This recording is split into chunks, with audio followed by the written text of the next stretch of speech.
of the formation of a dialogue committee and adoption of the names that have been given. But however, Mr. Speaker, with a rider on the discussions that are going to happen. Number one, Mr. Speaker, I think in this country, one of the things we must acknowledge and accept is that once elections have been done and there is a dispute and Supreme Court speaks itself of the matter, then that matter should be considered rested. Mr. Speaker, I think as a nation, one of the most important things that this committee should not do is to accept and set a precedence that when you lose election, you can actually use violence to get back to discussion and be accommodated within government. Mr. Speaker, I don't think that is what our Constitution intended. We need to be progressive, and once you lose an election, accept the results. You can challenge or propose amendments, change of policies that would probably address some of the things that are required without necessarily causing violence in the country. Mr. Speaker, I also want to urge those who are going to sit in that discussion that the center of discussion should be things that affect Kenyans.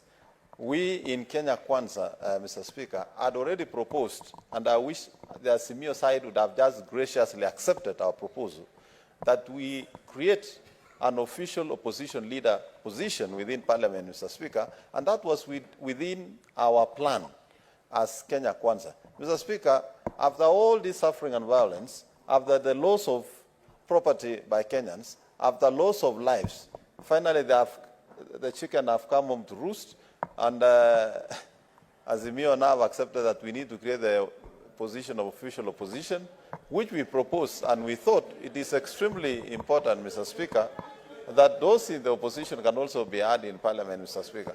Mr. Speaker, as we conclude the dialogue, I would also want to urge those who are going to discuss that the compensation of property destroyed must also be discussed. And I propose, Mr. Speaker, to those who are going to sit there, that the funds should be sourced from political parties that were involved in those losses, Mr. Speaker. Mr. Speaker, I support. Senator Abbas.